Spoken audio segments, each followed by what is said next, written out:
We should start. I guess our clock back there is a couple minutes slow.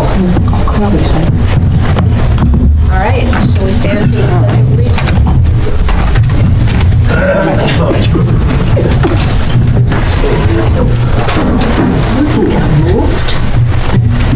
I pledge allegiance to the flag of the United States of America and to the republic for which it stands, one nation, under God, indivisible, with liberty and justice for all.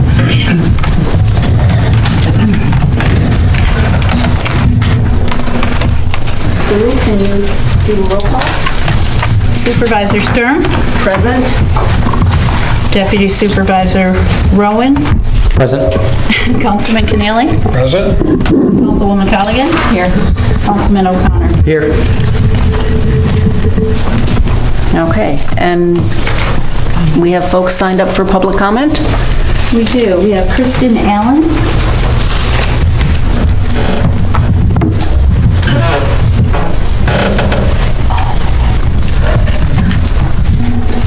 Good evening, Kristen Allen, 714 Wilton Road.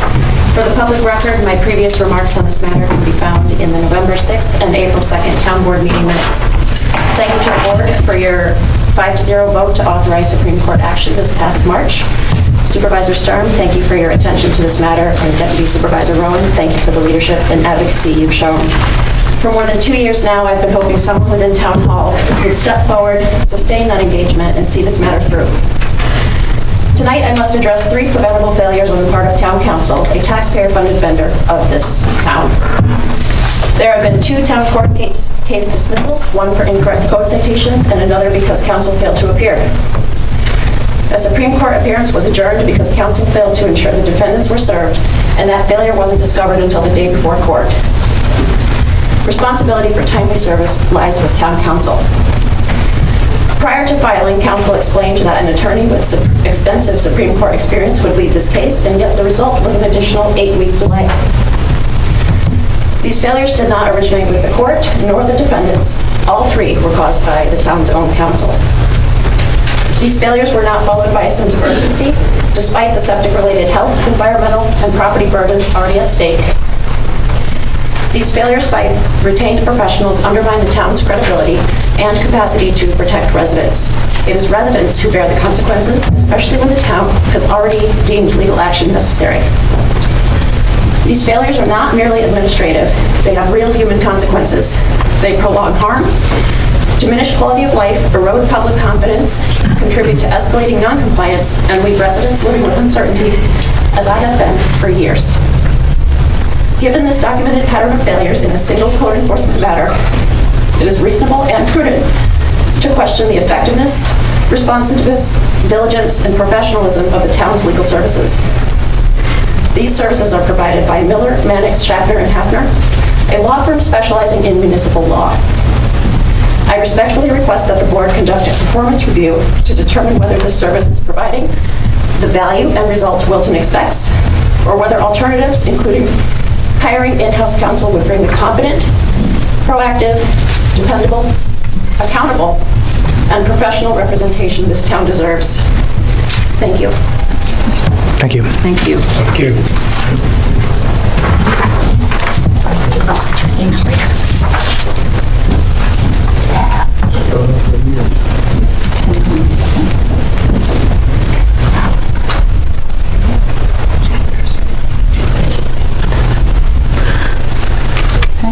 We have Franklin Mead.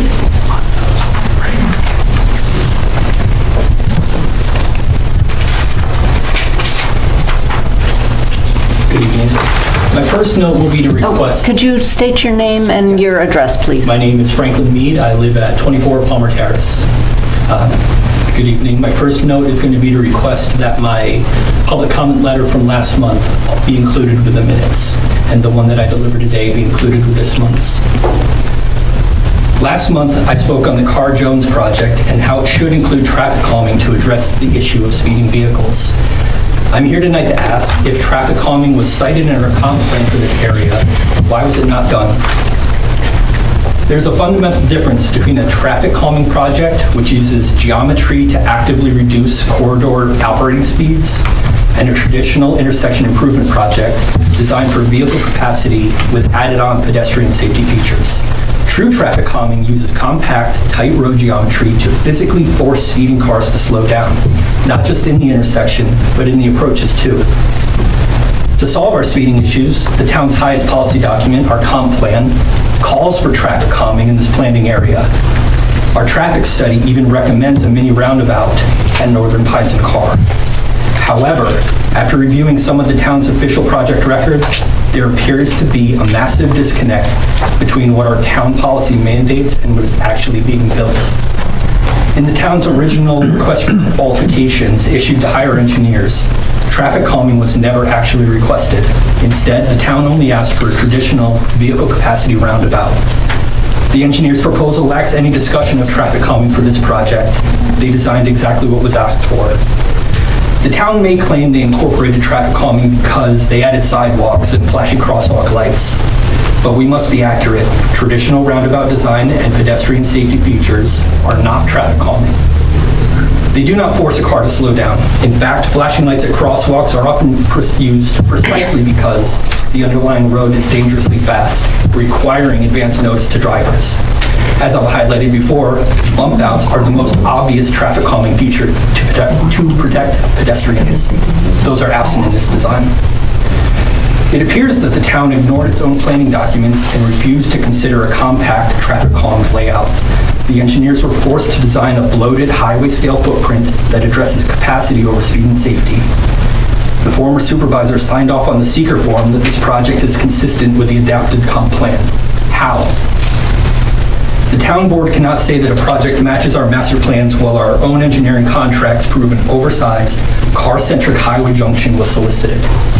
I ask this board to pause this project and instruct the engineers to build the actual compact, traffic calm design our community was promised.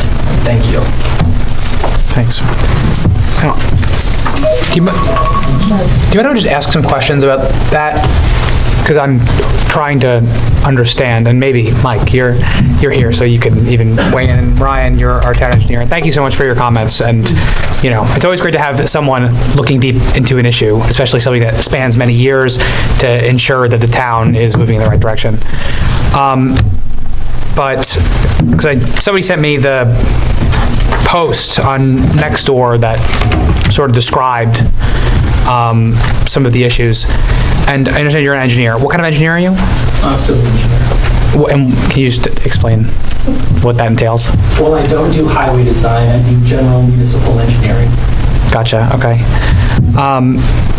So my understanding of this project, not having been on the board when it was, you know, conceived, it's a significant sized roundabout. It's enough to accommodate tractor trailer traffic. It's 100 feet, which doesn't strike me as like a mini roundabout. That's a... May I approach the speaker mic? Yeah, sure. Please. Yeah. No, please finish your thought. Oh, what constitutes a mini roundabout? There's actually a whole chapter in the Highway Design Manual dedicated to traffic calming. It's just before Chapter 26, roundabouts. I haven't yet reviewed the basis of design materials or the final construction documents, and as I understand, they're with the engineers still. They haven't been submitted to the regulator for review. If you take the traditional approach to highway design, you would look at the road speeds, you look at the intersection level of service, and you maximize it that way. Traffic calming allows you to say, listen, we understand that the classic approach is going to lead to oversized infrastructure. It's going to, might even exacerbate traffic speed. You're allowed to work with the DOT and the Highway Design Manual, pick an operating speed lower than what would be used. That was my intent of last month's letter. Right. And because I think it's an important manual, and I'm also not a highway engineer. I'm not, you know, I drive on them. But looking at that design manual in Chapter 25, it looks like single lane roundabouts are considered a suitable traffic calming feature. and this is single lane. And it's a sizable roundabout. So to me, looking at it from, as someone who hasn't studied this before, it looks like it's pretty strongly considered a traffic calming feature. And I'm just trying to understand the difference between the manual with the 100-foot roundabout single lane being described as traffic calming and this saying, well, it's not quite traffic calming, because I think we all want calmer traffic. Yes, I hear story after story, both in public comments here and on the Facebook pages. People are always talking about speeding vehicles on Northern Pines, Carr, and Jones. This project lacks those most obvious traffic calming features. If we want to hit two birds with one stone, or to get the lowest hanging fruit, you should be addressing this traffic speed with the projects that you bring in. So it sounds like, and we'd love to do something about, for example, Northern Pines. It's a county road. We'll talk about Northern Pines later. That's all. But so if I understand the crux of this, then, like, we have New York State DOT manual saying that what we have now is a traffic calming roundabout. But your contention is, well, there's more we could do. Yes, there is an intersection that's defined as a node, a single point. The engineers are validating that traffic will be calmed at that node. And I'm saying a traffic calming approach would slow cars down even outside of that on the approaches in. By introducing some horizontal deflection, you're not going to run straight through a roundabout that curves as you come up to it. So you want to redesign Jones Road prior to the roundabout? I'm asking for consideration to have another look at how the intersections could be designed in a traffic calming approach. My understanding is the roundabout is the traffic calming. And real quick, I just want to comment real quick, when you said that if it was a traffic calming, they wouldn't need the flashing lights. I was the one that requested the flashing lights for kids to push and cross, just like they do on Lake Avenue. Yes. I favor reducing the crossing distance across the road by doing bump outs instead of, sure, there's flashing lights, but you still have to cross 50 feet as opposed to 30 or 40. Yeah. I'm not going to pretend I'm an engineer, but I just know safety is on the forefront. So during those meetings and in the early meetings, I trust engineers. I trust the people that do that for a living. But if the flashing lights we think are a sign that it wasn't slowed down enough, I'm the one that asked for them.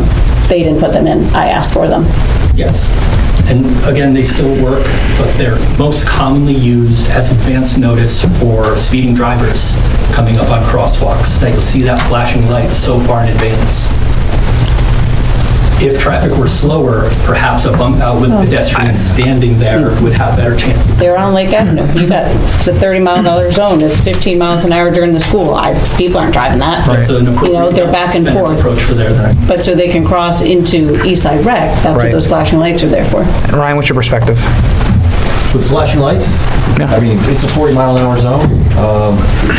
I think in this stretch, it was mentioned that the speed of 51 miles an hour was the 85th percentile, but that was in the northern section of Northern Pines. This stretch was at 43 miles an hour.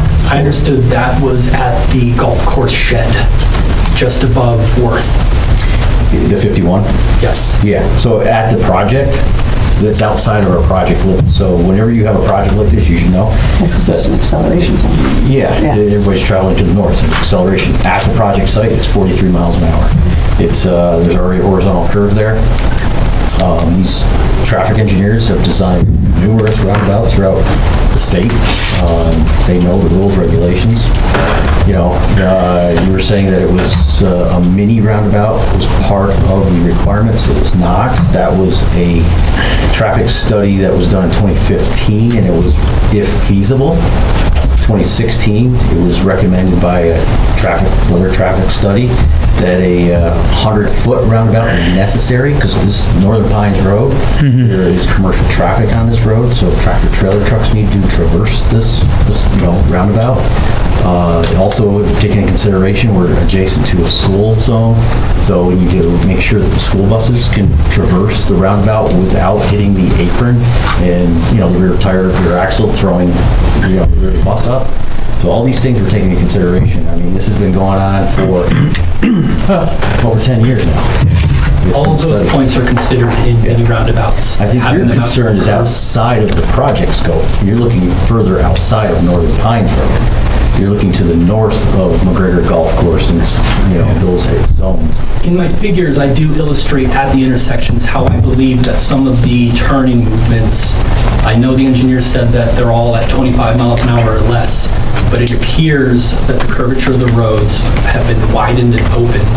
And I can understand today how people turn off a car road on Northern Pines, they California roll and they hit the gas. The proposed design is only going to open that intersection up and allow that movement even faster. So the design engineers have been requested to reevaluate that. They looked at it. They said rate approach, the numbers were in the 20 mile an hour. So the existing roundabout on Jones Road, Fern Forest Grove, that has a design speed. I think westbound is 18 miles an hour. Eastbound is low 20s. If you follow the path, that's what you can do. This one here is a similar speed. I think the speed is 24 miles an hour. It's not a 40 mile an hour, roundabout. Right. So, Look, we do have a lot of case studies in Saratoga County of roundabouts being put in. They do calm traffic for a year before people figure out that they can drive fast through them. Have you seen that? I have not seen No. that. Yeah, neither have I. Forest Grove is an excellent example. Yeah, when I think about, I go through the Forest Grove roundabout, I don't know, probably at least 4 or 5 times a week, sometimes a couple of times, because my home is in that direction and the places that I usually travel to locally. And I'm not an engineer either, but I've had some background experience with a lot of this for the past 40 years. I used to be chairman of the Saratoga County Planning Board, so I've seen MJ Engineering's work, not just in our town, but in towns across, not just the county, but even the capital region. And I have a lot of confidence in the work that they do and their level of experience. Right. I'm glad that we're all such good drivers, but even at the Ranch Boulevard, you can see how drivers cheat it. You can see the tire marks cutting through so that they can find the fastest path. And I do not believe people will not do the same here on these intersections. But then it's no different than what the road already is without the roundabout. I think adding a little bit more horizontal deflection in the approaches would help solve this.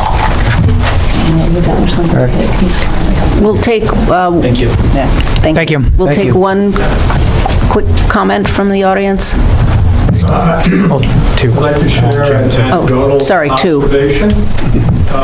Roundabout on Jones at the Forest Grove. Bicycling on Jones Road prior to that roundabout, the speeds were excessive. After the roundabout was introduced, there was a noticeable reduction in speed even at the Jody Lane, which is quite a distance from that roundabout. There was a reduction in speed noticeable. We bicycle through there regularly, and that's an observation. People who live by it can say it's quieter now. Thank you. One more, Jim. Jim Deloria, 50 Thunder Run. I'm also not an engineer. In full disclosure, though, I work for an engineering firm, and I've done a lot of work on a lot of roundabouts. The only reason that I'm here tonight is because I also am on social media, and I saw some of the comments, and like a lot of other topics that are before the town, sometimes there's fact and sometimes there's confusion on there. And I think the key point to the whole presentation is, and the one thing that I want to make, I came because I want to make sure that the board keeps this in mind, is that the design for this project is now in the hands of New York State DOT. It will give it a final blessing before they grant the money for construction. They will take into consideration the design the way that it is right now. And if they feel that there is more deflections that are needed, they will demand that the town acquiesce and that they put those in. The Jones Road roundabout at Forest Grove is a mini. And I can tell you that just for fun, I was talking to somebody the other day, I can drive straight through the deflection points and never turn left or right and just keep on going straight. So a lot of these issues that you're talking about, that you read about on social media, they are really enforcement issues. And there is no design that anybody that can come up with that is going to absolutely take away anybody from being a bad actor. The reality of it is that we need these roundabouts in the town. I've seen too many fatalities at these two intersections. We cannot delay this project. We have a significant amount of bus traffic that goes through both those intersections.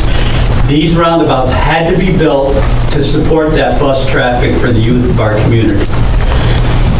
I'm not gonna say publicly how I feel about the addition of more deflection points in the roundabout, because I'm not actually an engineer, but I can tell you that New York State DOT, I'm confident, will take MJ's design. They will address that if that is in fact what the project needs. But from my opinion, professional, personal, there is no reason to delay this project any further for additional design on this project. Thank you. Thank you. Thanks. All right. Is there another public comment? No. Okay. Seek a movement to approve the pending minutes? So moved. Second? All in favor? Aye. Aye. Anyone opposed or abstained? Passes unanimously. Okay, the next item is a proposed amendment to the code. 2 items in the building department fees. We just set a public hearing. I mean, so we'll need to set a public hearing. The 2 items basically occurred because of a typo. So what was originally approved in the public hearing now needs to be re-looked at I'll make a again. motion to set the public hearing. Second. All in favor? Aye. Aye. Anyone opposed? September 3rd at 7 p.m. Okay, thank you. I'm sorry, who seconded that? I did.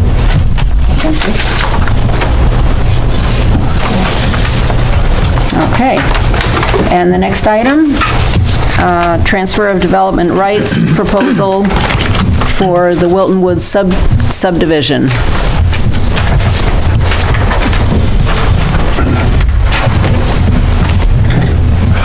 Good evening, I'm Joe Danimal with Environmental Design. I'm just going to set up quickly a PowerPoint.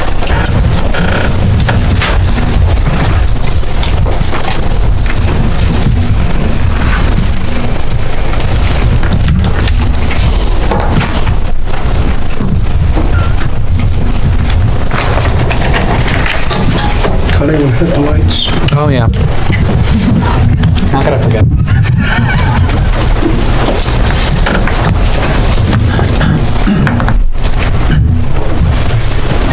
Remind me to put it back on. Joe, you can put mine on the second shelf if you want. Did you give you more?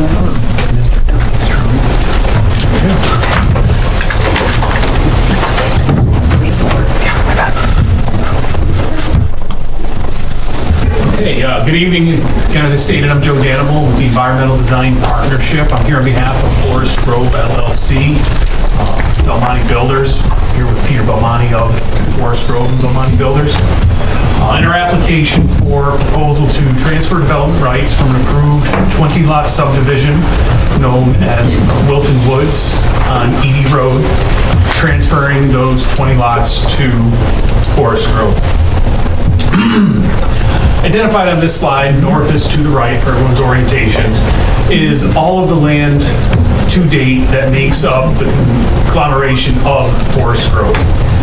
If you look at the lower left-hand corner, that was a parcel identified as the Pickett parcel on Ruggles Road. That land was approved by the town to transfer a density of 33 lots from that parcel to Forest Grove.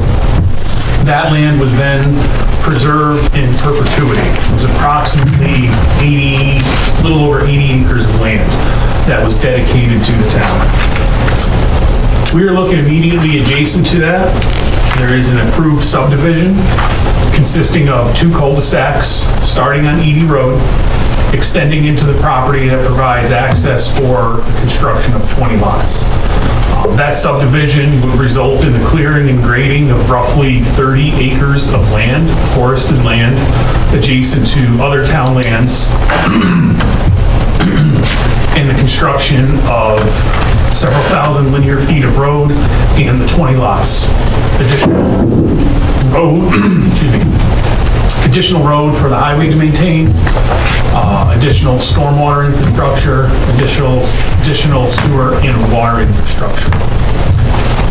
Our proposal tonight is to take that approved subdivision that will be built if this transfer of development rights does not occur, preserve in perpetuity to the town those 60 acres of land as town land, essentially forever wild open space.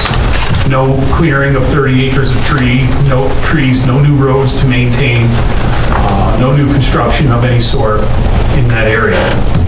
Take those 20 lots and transfer them to the Forest Grove subdivision, where there's already roads in place, there's already infrastructure in place, water, sewer, stormwater infrastructure. No additional clearing and grading would be needed, and no additional roads would be needed to accommodate those 20 lots. Again, preserving 30 acres of trees that would otherwise be removed for the construction of 20 new homes. This is the currently approved 421 lot subdivision on Forest Grove property. What we'd be looking to do is look at a portion of Phase 3A, which is identified in red lots on the center left of the screen, and Phase 3B, which has a multitude of color of single-family lots in the center of the page. Starting with Phase 3A, we would adjust that from all of the smaller single-family lots to a mix of single-family lots and townhome lots, changing that from 35 lots to 42 lots, picking up 7 lots. We would then look at Phase 3B, where we would change some of the parameters of those lots, mixing in some smaller single-family lots and some townhomes, going from 53 lots to 66 lots, picking up the other 13 lots. Essentially picking up the 20 lots from Wilton Woods that again would clear about 30 acres of trees, bringing them into a subdivision with all the roads and infrastructure necessary to support them without any additional clearing and grading of land at this location or in any other area of the town. The importance of the Wilton Woods piece in the grand scheme. So the yellow, call it highlight on the left-hand side of the screen, is the Forest Grove property. The blue area on the lower right-hand side is the picket parcel, and the yellow area is the Wilton Woods parcel that we are looking to preserve and dedicate to the town in its entirety. These other areas are town-owned lands. As you can see, the town-owned lands would now provide a connection from Edie Road through other town lands, including the picket parcel, which was donated as part of the transfer development of Forest Grove, to Edie Road, or to Ruggles Road. And the importance of that is when we add in the red area, which is state-owned property.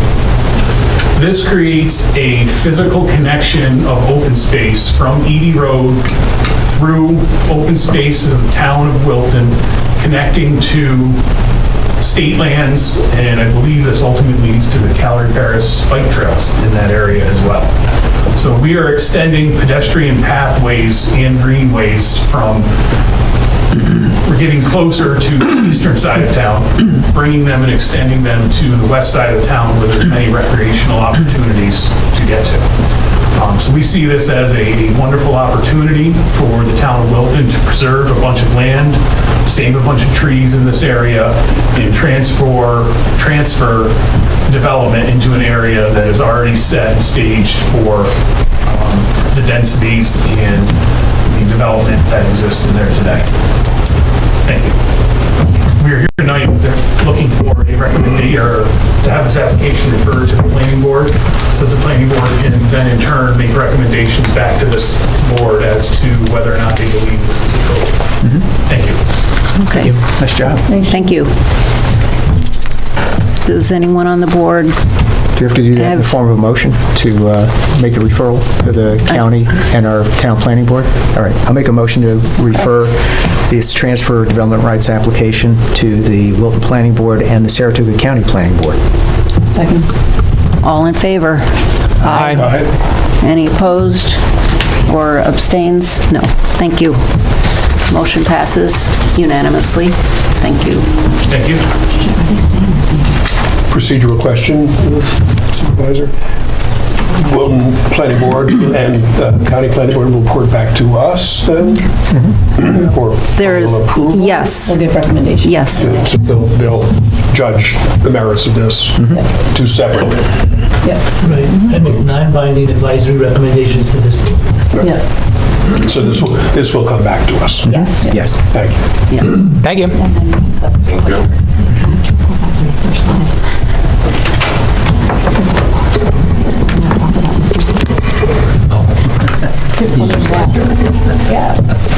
All right, the next item on the agenda is a proposed amendments to Chapter 29, Article 26 of the Town Code, signs, and I'll leave this for Connor. Yeah.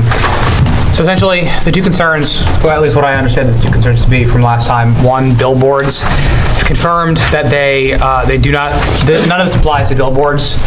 They are a permanent structure, so it doesn't apply to any temporary code. And we've already prohibited them elsewhere in the code. Anything that stands now is just, non-conforming, existing. So it's all grandfathered. As it pertains to the commercial signage, I reverted it back to the 32 square feet that already exists and rectified what I believe you're looking for, which is like a problem within our current code regarding the timeline in which those signs may be erected. And as it pertains, like for the construction signage, my attempt here, so that we wouldn't kneecap anybody who still needs to fill space with tenants or step on the toes of anybody who's still constructing a lot, is to say until 180 days after issuance of the final certificate of occupancy for the associated project, whichever is longer, or 6 months. In case there is, multiple certificates of occupancy that are issued for any given lot, depending on when a building is complete. Did I see in there that there was only one construction sign allowed to? I couldn't tell between the red line and the blue what had changed from last time. No, I didn't change any one sign or Okay, I may have read that wrong. One sign per construction zone. Yeah. So those are more clarifications than actual changes. No, so the actual change here, so what it previously existed in the code is 32 feet and 6 months. Okay. So the issue that was raised last time about construction signage is an issue that didn't stem from any new additions. It's what already existed.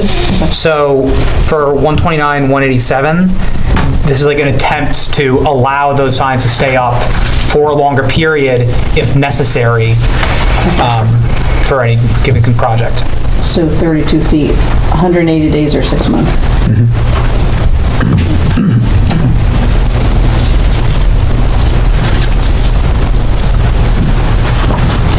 All right, does anyone? The next question is it a motion or do we have to schedule another public hearing?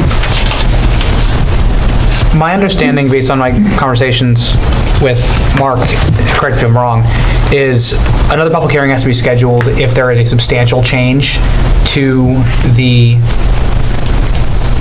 proposal. Right, the word we use is material. If you feel that these are materially different than what was proposed, you have every right to schedule another public hearing or continue the previously held public hearing because of material changes. There's no bright, I'm going to anticipate your question, there's no bright line that says if it's X% difference, then it requires more public hearing. If it's Y%, these are not mostly numerical changes anyway. It's a discretionary call by the town board, subject to challenge only if you are wildly irrational in somebody, because this is a court that you were wildly irrational in not scheduling a public hearing for things that are dramatically different. Right. It's a discretionary call. But I'll also say, given that this is going to go into effect in December, I'm happy to schedule another public hearing for No, I'm just wondering, because the changes for number 5 are also minuscule, so I was just wondering what the difference was between why we need the public hearing for item 5. Like, what makes 5 and 7 different if they're both minor changes? I guess that's all I'm just trying to clarify in my own mind. And I don't know if this helps or hurts, but from our perspective, we didn't see the need for more public hearing on item 5. Yeah. Did not. You didn't see the need for it? Okay, that helps. Thank you. Yeah. I guess I would make a comment that under the fee structure, the charges were significantly different from what was written. What was written was $50 minimum, and it tripled going up to $150. So I suppose one could consider that significant. what I'll say. Yes, I got a bill. Just given that this was such a point of contention at the last meeting, I would feel more comfortable scheduling another public hearing, just to, dot our i's and cross our t's. If that's a motion, I'll second it. Yeah, make a motion. All right. I think that's... All in favor? Aye. Aye. That will be September 3rd at 7:01. Anyone opposed or abstaining? All right, thank you. Passes unanimously. All right, the next item is a resignation announcement from the Zoning Board of Appeals. Kelsey Mannix is stepping down, has submitted her resignation, so... I'll make a motion to approve that resignation with regret. Second. And all in favor? Aye. Aye. And no opposals or abstentions? Okay, thank you. The next item is an appointment to the Board of Assessment Review. Nick Collins has stepped up, and the term will be from today until the ending of the term of the person that he's replacing. That was Glenn Allen. So that ending period is not the end of the calendar year, but it's September 30th, 2030. Make a motion to accept. I'll second. Thanks again for your service. And all in Well, favor? another zero to that paycheck. Yeah. All in favor? Aye. Aye. Any opposed or abstentions? Thank you. Motion passes unanimously. The next item is a discussion of a discussion of looking at the issue of a multi-use path on Northern Pines Road. And it's not we're not asking for a resolution, this is the initial discussion of this topic. So, does anyone, Joe, do you want to start it, or Connor? Yeah, sure. So, Northern Pines Road is a county road. We do not have any jurisdiction over that. We cannot make any changes to Northern Pines. That said, I think we have a significant problem in town, and that problem is twofold. One, it is heavy pedestrian traffic. Pedestrian, bicyclist traffic. It's probably the number one road, either that or Jones, that I hear concerns about from people in town. A lot of safety issues, especially children riding their bikes. Around Stewart's, it is a common sight. Now, we can't do anything about Northern Pines ourselves. However, through cooperation with the county, we have an opportunity to build and create a safe corridor through a multi-use path on that road that would allow pedestrian and non-motorized transportation to traverse, in addition to being ADA compliant. And that is done through a multi-use path. A sidewalk doesn't offer all of those opportunities and is maintained by homeowners. The difference is homeowners don't have to maintain a multi-use path when it's constructed by the town and constructed by the county. So it would make sense to me to begin that process of working with the county and looking for grant opportunities to be, have some fiduciary responsibility, to construct that path and offer a new opportunity to our citizens. Now, we don't want to vote on this tonight. There's a draft resolution. Don't want to vote on that tonight because we haven't consulted the county, and we want to do that before we just launch something. But we think it'd be good to have a discussion now, before we contact the county on the body of this resolution.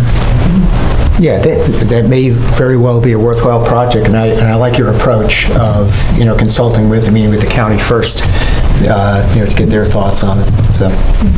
And I think the feasibility that we just, said July, $12,000 we spent for the feasibility study to connect the Carr Road project to Worth Road and to Graphite will help with that. So I agreed with kind of pumping the brakes on the resolution while we wait for an answer back, so that can tell us a lot of what we need to know. And I think there's a lot of just determination, like what, are we going from Northern Pines Road to Route 9? Are we just going to Traver? I think we need to put some thought into how far this is going to be and what type of road it's going to be on. Because no matter what side you put it on, you're leaving people out. Yeah. So again, just consideration, or if there's, again, there could be any kind of crosswalks. I think we need to have a better plan in place first. Sure. Yeah. Well, I mean, go ahead, Connor. The first step here is doing a feasibility study, and only that will look at some of those issues. So it's not the final design study, it's just a feasibility study. So part of that question could be cost efficiency of doing all the way up to Ballard Road, or just doing from Traver on down. But certainly, we know that the heaviest and probably highest risk area is from Carr Road down to the Stewarts. And I've seen at least twice small packs of, preteen kids at night with no helmets, no lights, on their bicycles, and then you see their bicycles parked at the Stewarts. There's also a lot of motorized ones, so that's going to have to be another topic of the conversation. Exactly. It's on the list. I'll say one thing that I'm working on this week for code and zoning is we actually don't have any multi-use path code on our town code. And I've been working on whipping up a first draft of that to bring to our committee on Monday, which I really need to send out an agenda for because it's on Monday. But that, non-motorized language is critical to get in our code. Because there are a lot of, misconceptions about multi-use paths in town because we only have a sidewalk code. And the sidewalk code that we have says that, well, if the homeowner maintains, and the homeowner is, the liability of that sidewalk is unclear. So clarifying a lot of that is going to be critical. But as it pertains to this resolution, I completely agree. We need to lock down details before we go gung-ho. But what this does is a few things. One, it just creates a stance for the town that we are supportive of a multi-use path, however that may eventually manifest. Two, that we want to work with the county to evaluate and design that thing before construction. That the town supervisor and the town staff are permitted to, the town supervisor is permitted to advocate with the county. That town staff can begin the process of exploring funding, grant opportunities, and that we, as a town board, want to look into an intermunicipal agreement. So a lot of and I completely agree with you on what needs to be done, and I think that this, after talking to the county and making them aware of a board desire, the next step is to work with the county to explore what's feasible and exactly what you're talking about, in my opinion. I'd like to second what Aaron said, that this is, I think, a natural complement to the Worth Road feasibility study, which we have funded, we have approved and funded, and will be coming forth to demonstrate, hopefully demonstrate that we can successfully get from Jones to Graphite. It's kind of a natural on paper, but this would blend into that as well. And it would blend very well. Give us a lot of answers. Very well. And I think that's what we're looking for at this point. I also second the thought that this is the correct approach to not make a resolution rashly, but broach the subject and bring the process forward and get a response. Okay? Thank you, Connor. Thank you. The next item is discussion of the town hall complex and doing a cost analysis of possibly decommissioning the town's fuel station. And Maria, can you lead that? Because you've spent a lot of time doing a lot of math. Sure. So my analysis focused on two options. One, do we keep the fuel station as is? So we have, Enjoy. See, let me just back up a minute. Right. We have a fuel station on campus that is used by not only town staff who are operating town vehicles, but it's also used by other outside entities who have asked for permission, and we have granted permission for them to use the facility. So what the diesel and the unleaded gas that is used by those outside entities are billed out to those outside entities. We employ the New York State Office of General Services contract for, state pricing for the gas, unleaded, and diesel.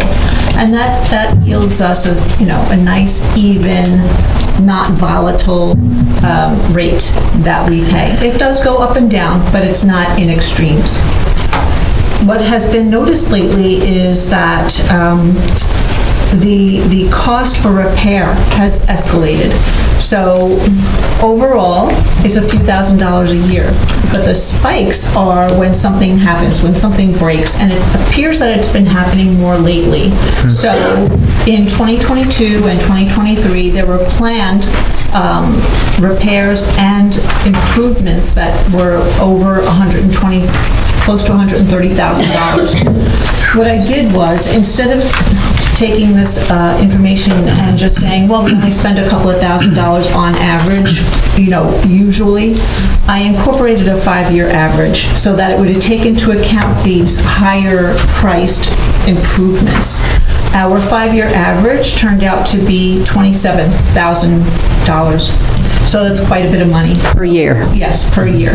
So what I did was I said, what would be the option one, which would be to keep the facility the way it is, to allow for other entities to use it, to allow us to use it, to take advantage of the New York State OGS contract pricing. Option two was brought to our attention that there is a program which we knew about called WEX, but WEX is a bank card contract with New York State, so other state agencies do use this, but the contract goes through December 31st, 2027.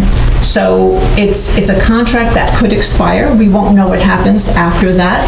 Potentially will be continued, potentially we'll have to seek another arrangement with another bank. So there's kind of a little bit of an uncertainty built into that WEX analysis. We took the price that we pay through the New York State OGS contract price, we compared it to what would be the contract price through WEX. The contract price through WEX is actually retail. So it's retail minus 1.7%. The spikes that occur in retail, as you know, just from your own personal use, are up and down and up and down. There's no way to say that it would be a steady number that we could potentially base a budget on. What we did was we took our town's cost to purchase the fuel right now through the arrangement that we have is $163,000. After we bill the other outside entities who use that, our net cost is $100,000. Then I rounded up our 5-year average from 27 to 30 because we do pay for insurance. We do have a $600 annual software cost that we pay for the fuel software. And we do, which we've never really considered before, the admin aspect of preparing the billing and receiving the monies from the other outside entities that use the fuel station. I estimated those costs at $30,000. So our total cost at this point is $130,000. $130,000 a year right now, the way things stand. If we were to take the 40% that is used by the other outside entities and bill them, which we're not doing right now, to bill them on average for the repair and improvements, we could actually reduce our annual spending for repairs and maintenance. So we would come down to about $118,000. On top of that, now we do know that very soon we're going to have to add costs for probes and for fire suppression, which is going to be approximately, between those two items, $25,000. So adding that back in is, we're actually going to be closer to $133,000. That's going to be our total cost if we keep everything the way it is, but also bill out, which we've never done before. We've never billed out for the 40% that could be allocated to the other outside agencies based on their usage. So their pro rata usage of the, based on the number of gallons or based on the total cost, whichever systematic and rational way that we can do that. And that's if they agree to it. Right. Only if they agree to it. And I think that they will, because part of my analysis, I think it'll still be cheaper for them to use our OGS pricing versus going to the pump, even with a REX program. So our net bottom line cost is going to be approximately $133,000 if we do that. Then I took the current pricing at the pump, and I stripped out the taxes that are at the pump. I stripped out the REX discount of 1.7%, and I came to a $172,000 cost. So the difference between the two options is roughly $39,000 a year. Now, that's not to say that we're not going to have additional expenses with with having this fuel pump on our campus. We might need to consider relocating it, because if we do a municipal facilities awareness of where we want to put different things, that might need to move. Right now, it's my understanding that the fuel station is at the highest point on the campus, which means that any spills will run off and potentially have a negative environmental impact. I was also curious about whether or not we can take the above-ground storage system that we have right now and potentially put it underground, just like at a regular gas station. Everything is underground, and it could be in a containment so that any leaks or anything that might happen will be encapsulated within a finite space. So that has a cost to it. So it's not that this $39,000 difference between keeping the station or using a retail methodology will always be a $39,000 savings. There will be, other costs, but there are costs to decommissioning too that I haven't even brought up. So the cost for decommissioning, we found out, would be about $73,000 if we were to let the vendor do everything. Just take everything apart, take the parts, take everything, and it's completely dismantled and gone. It would be about $18,000 if the vendor only disconnected everything and let us handle where everything goes from there. Basically, we would resell the tanks and the canopy over them. Right, but we would need to ensure that those are marketable. In other words, have they been cleaned properly and all of that. And, part of the decommissioning cost is the cleaning. Right, I don't know that. I don't have the itemized, I just have, the two figures. See, I got that, but I believe we Well, that included sort of prep for sale. Do you know if they're in marketable condition? Scott's shaking his head yes. Back there, I saw him peeking around the corner. Oh, brand new? Sounds good. All right. all the quotes mentioned that I had seen was disconnect. I didn't see anything that said cleaning or anything like that. So the analysis proved to me that it would be advantageous fiscally for the town to keep the fuel pump station. And that answered my query. At least for now. For now. There's more to find out, but right now, we're at a savings by keeping the fuel pump. And if we did the decommission, we would end up spending $35,000 to $39,000 a year extra, and that's taking into consideration all the minutia that you mentioned, insurances and Right.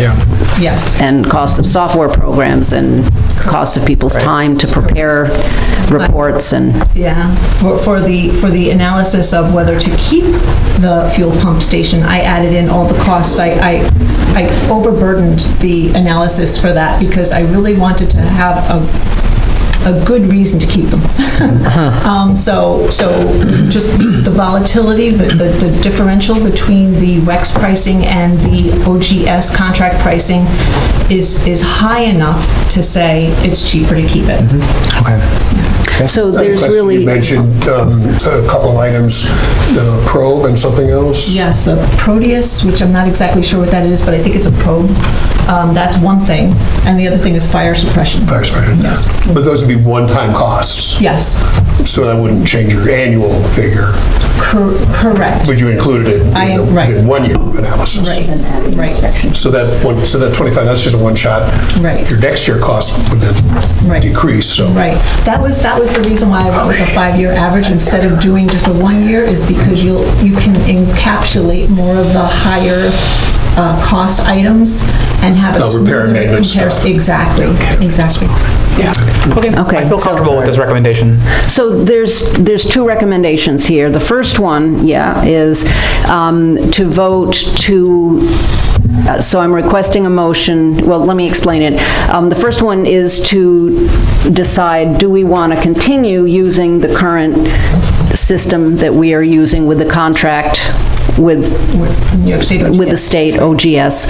And then if we agree that we do want to continue that, then the second question is, do we want to place some of the burden of the cost of annual repairs, which is sizable, do we want to proportionately apply that to the 5 different agencies that are using our pump and getting, wonderful gas prices? I'll say two things on that. One, I don't think we need a motion for the first one, do we? No. No, because it's just a continuation of the status quo. But two, have we discussed They are all aware. They're all aware? That we are discussing, they understand the rationale behind our discussions. I'd like to talk on this for a minute, Tony. Yeah, go ahead. So first, as Highway Superintendent, the fuel tanks, or the DEC permitting, falls in the Highway Department's name, so the permit is in my name.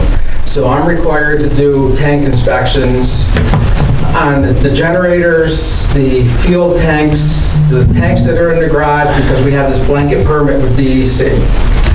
So my question is if we have an incident with a fuel spill, what's the DEC fine? Significant. So the 4 sumps that we have now, the highway crew just cleaned the gas and the water out of them. We pumped it out into 55-gallon barrels with an electric drill, and we put it in the back of a pickup truck, and we dumped it in the oil separator tank at the end of the garage. I don't feel that's highway department employees' responsibility to be doing that. So if we're going to continue doing that, I think Dalrymple is going to have to pick up the cost for that. So these tanks that we have, from what I've heard from Dalrymple for the past 26 years that I've been here, are an antiquated system. When you go to Stewart's and you fill your car up with gas, the tanks are below grade, pumps are above. We have tanks that are above ground with a pump that's above ground. We've had, in the past 6 months, we've had the hose on the gas unleaded tank blow off 5 or 6 times. I had an employee get covered in diesel fuel in the middle of winter when the hose exploded, and he had to go home and shower and change his clothes. The cost of these fees with Dalrymple are absolutely unbelievable, and they're here weekly, it seems. The other issue that we've had is we ran out of fuel twice this winter. We had to go to the truck stop and get fuel. Our priority and number one is fuel for us in the highway in our town vehicles.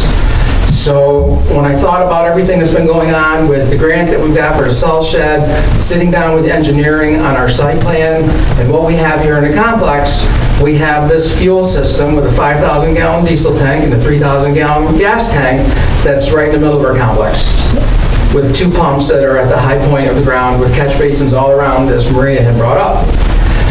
We had hoses blow off already. We had the fire suppression system activate already, and everything got covered in white out in the parking lot.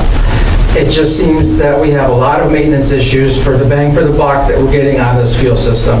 When we have a truck stop right across the street that's open 24/7, that's been there for 45, 46 years, I don't see it going anywhere else. The town of Monroe, a neighboring town north of us, was having the same issues with the fuel tank and the pumps and Dalrymple that we're having, and they did away with their tank system and their fuel system, and they went to the market down the road on Route 9. The county water authority was getting fuel from the town of Monroe, and since the town of Monroe gave their tank system up, the county water authority came to the town of Wilton.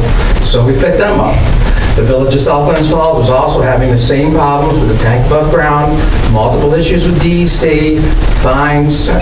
They did away with their tanks, and they went to the private card to get their system, their fuel from them.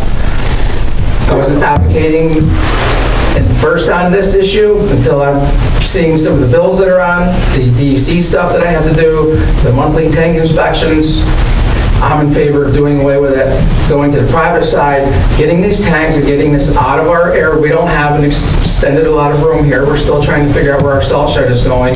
Getting these tanks out of the center of this complex, off the high point of the ground, is going to open up our complex here for future use for another 30+ years. Or the tanks should be in the ground, and if sometime, if we ran out of fuel this past winter twice already, we're going to have to look into doing a bigger tank system. The emergency squad draws a lot of fuel out of here. Their call volume is not going down. The highway use is not going to go down. So that tells me that at some time we're going to have to update that. The probe system that has to be updated, again, we have to do weekly reports with this with DEC to make sure that we're not losing fuel. So the probe system that has to be replaced, we could get 5-10 years out of it. We could get 15 years out of it. It was just put in 2 years ago and it's failed. The fire suppression system needs to be updated and revamped. How old is the system in principle, in general? Scott here? He's here.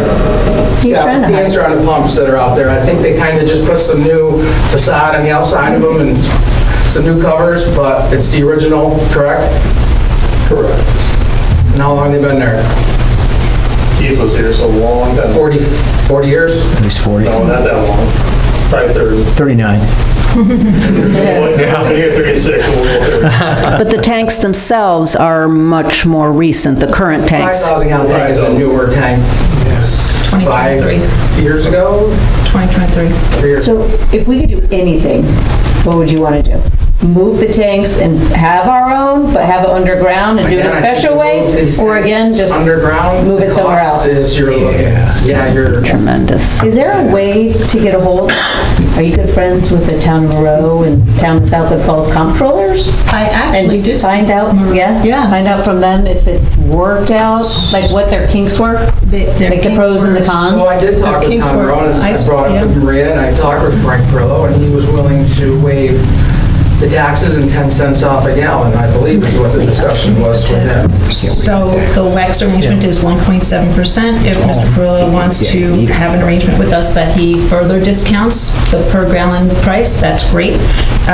We still will be realizing a savings by keeping the pumps. I did speak to Monroe myself, as a matter of fact, and I don't have the amount from me, but they started to use the WEX card and then stopped for the same reason that the emergency squad stopped. They did a trial once they heard that we were potentially going to go with a different methodology and use WEX ourselves. The emergency squad tried WEX, realized that it would cost them an additional $17,000 a year for their share of what they spend. So I don't think WEX is a I believe the town of Monroe had a similar thing with the market up there. They were doing no taxes and 10 cents off a gallon. Right, and they So stopped since I using knew that, I went to talk to Frank, and that's what he told me he would do the same.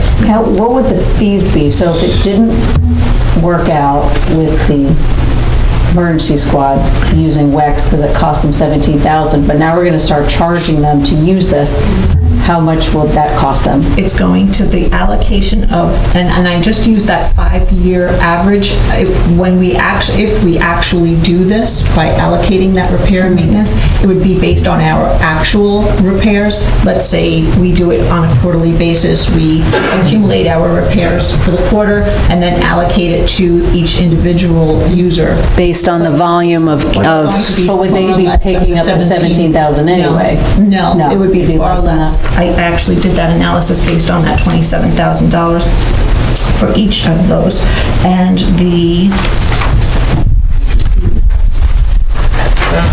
While you're looking for that, Maria, Mike, you mentioned our neighbors up to the north of Moreau making a switch. What about the other towns around us? Malta, Milton, Clifton Park? I didn't reach out throughout the whole. Yeah, I'm just wondering if they operate their own. The state DOT trucks, Foreman, they go to Stewart's. Yeah. The state police, NCOT. Yeah. I've seen them at Stewart's, assuming they're using a flex card or an internal card, but there are, the regulations with the tank and the fuel system are not going to get any easier. Yeah. So, and with our blanket permit, we're even restricted within in the garage with our waste oil tank. We have a rag that has oil on it. It's by the tank. DEC takes pictures of that, they document it, and we have to rectify it. And those inspections are not announced. Yeah. I don't know, but my inclination is not to be in the gas pumping business on our town site. And I realize that, incremental additional costs. And even with swings in the market, I mean, if retail, gas goes up 20 cents a gallon, I'm assuming that our wholesale price of what we buy it at is also going up. So we're not excused from swings in prices, are we? we are not, but the differential between the OGS and the retail price at the pump. So we're not paying taxes now, we won't pay taxes then, so that's not even in the equation. The 1.7% discount at the pump does not amount to much. So, for instance, in June of this past June, we paid through Sprague with the New York State OGS contract pricing, we paid about $3.90, whereas the Wilton Emergency Squad paid $5.56. So it's a large enough swing between the two that it forced the fiscal analysis anyway to prove that it's worth it to keep. But there are other factors that... Go ahead. So in the fiscal analysis, though, you did not include that Perillo, if we didn't even do WEX, if we just went to pump at Perillo, that he would do a 10 cent a gallon off. That was not... Of his retail, yeah. So $5.46 as opposed to $3.90. Yeah, that's huge. And then even if we did that, he'd waive taxes and 10 cents, would that be a long-term written contract? Right. That would be up to the board. What are the taxes that on the fuel? Significant. What are the taxes on the fuel that would come off?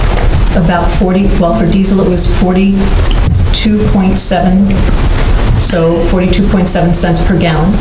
And for unleaded, it was slightly less at 43.4 cents, some numbers like that. So the taxes we're not paying now, taxes we wouldn't pay then, so I excluded that from, the differential. And do you know offhand, Mike, what our town complex, town of Wilton usage in gallons is, and then if we multiply that by 10 cents a gallon, then that would be subtracted from that 35,000. Highway was 30,000 diesel fuel, 30,000 gallons. In 2025, just about 29,000 gallons. Do we have to decide this right now? No. Can we do some more research with other towns and municipalities and see kind of what's worked? You said some have stopped doing it, but... I mean, we've already done a lot of research, but we don't have the number and it's getting late, so maybe we can... There's no action we have to take. Right. No. What number is it that you'd like to see? I'm sorry. We can talk about it after, but that 10 cents a gallon. But otherwise, we... I mean, it's just like weighing the pros and cons. Right. I think we can keep looking at those with discussions with you and... With the fire suppression. Scott, are we still allowed to talk to you even though you're retired? I'm with my recommendation, you're ready. I want to know what they, like, do they regret it? Is Moreau, for example, are they glad that they got rid of it? And even if it's created complications, it solved enough headaches that they think it was the right long-term decision? Or are they like, well, the fiscal impact is so significant that we wished we had stuck to the original? Or when did they get rid of it? Like, have they gone through a full year yet? Monroe, I think it was probably a year and a half, 2 years ago. Okay. Because whenever the county water came on, it's been a few years. He said they haven't had any issue with it, and it's been great, because now I don't have to worry about the fuel on site. Yeah. They don't have the EC on site. Well, you don't run out. If we were to, Saddle tanks on some trucks, so there's never an issue, and I believe that market is also 24/7. And I think that, now I think about it, I think he said the card was a backup, because the card, they could go to a store, it's coming with farms, but I think primarily they go to the All-Town Fresh market that is there. Yeah. So If they're we were working to keep outside of it- the contract. They're working outside of the procurement policy. Yeah, I don't know. if we were to keep it and move it and maintain it as an above-ground system, sort of keep it but start from fresh, would that eliminate the ongoing ridiculous expenses of maintaining this 40-year-old system? And No, I think how would that way to go compute? now with the tanks in the ground. Right, they wouldn't say above ground, they would go under. And that pricing we did not get of what it would cost to put these tanks underground, put a containment system around them. No, I said if you keep it above ground, you wouldn't do that because that's the issue? Yeah, I don't think that we would save anything. So it's the maintenance of the above-ground tanks is... Pumps, really. And The pumps, that's the issue. Okay, thank you. All right, so we're going to continue this discussion, gather some more information, and come back at it next month.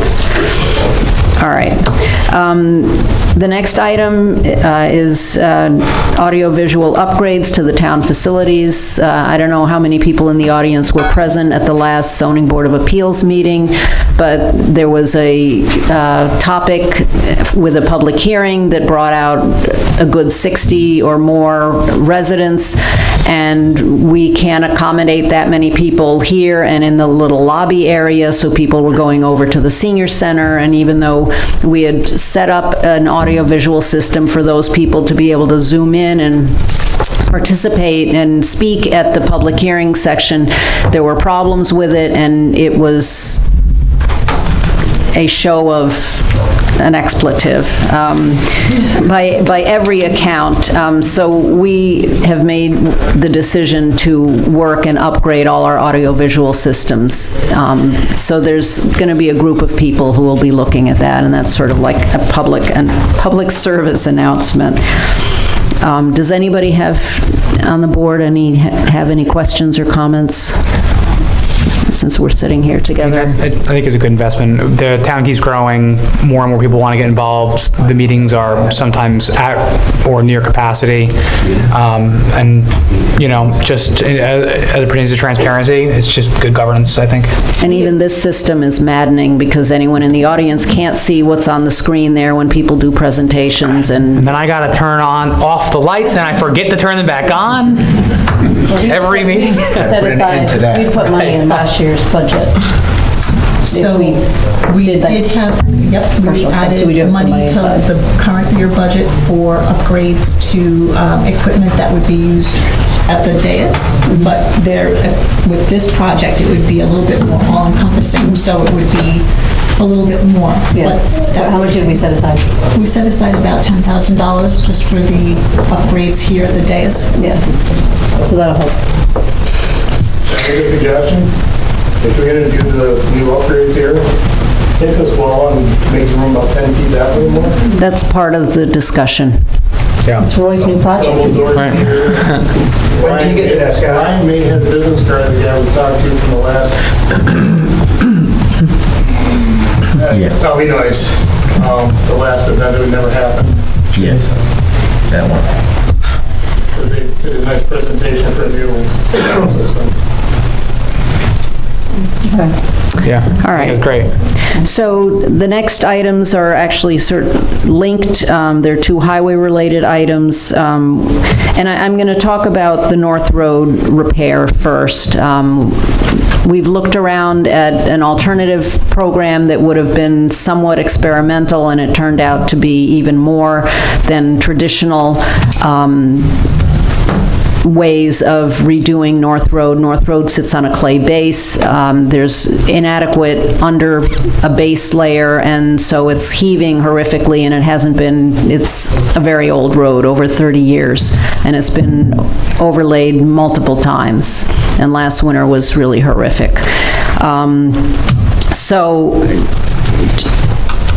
Mike has calculated that to do a shim and an overlay, and the shim and overlay the shim would be required from the end of Bosse's, the last driveway of Bosse's, because Bosse's is going to be redoing the road for that section, and then it's our responsibility after that. So from there down to the stream would require both a shim and an overlay, and then from the stream up to Wilton Gansford Road is just an overlay. And the total cost for that was about $131,000. And that is something that Mike can do this year in his schedule, if we so wish. You can do, but it was not your recommendation. That's a Band-Aid. Correct? It's a Band-Aid. That's a Band-Aid. That's going to come back in the winter, and with doing an overlay and adding that much overburden, it can make it worse. So do we And a need... shim is a what? We have to put the profile back in the crown of the road because the center of the road is caved in. So we have to do a shim course to build the profile back up in the center, then go over it and overlay everything. But there's rutting up there that we'll be filling in anywhere from 3-inch to 8-inch ruts. So that's, there's no guarantee that's going to come back. We've been dealing with this road for 30 years. We've overlaid it 4 or 5 times already, and here we are. There's no base. We're still talking about And it. your suggestion, though, was setting up a capital fund. I and- suggested that if the board wanted to do an overlay, it's a Band-Aid. Shim and an overlay would be a Band-Aid, and maybe we could get a couple years. If we have a winter like we just had this past winter, all bets are off. But I would encourage setting funding aside in a capital program But we're talking, to fund the full reconstruction within a 5-year period or sooner. and that's a complex undertaking because there's all kinds of drainage issues, there's a retention wall, there's, yeah, it's, so even the engineering study for it, or... Surveying, ownership, drainage that's there, where it flows to, has to be changed, come up to the current CDC standards. And if this winter is worse, it's possible the road will become essentially unpassable and would need to be closed. Close the road, yeah.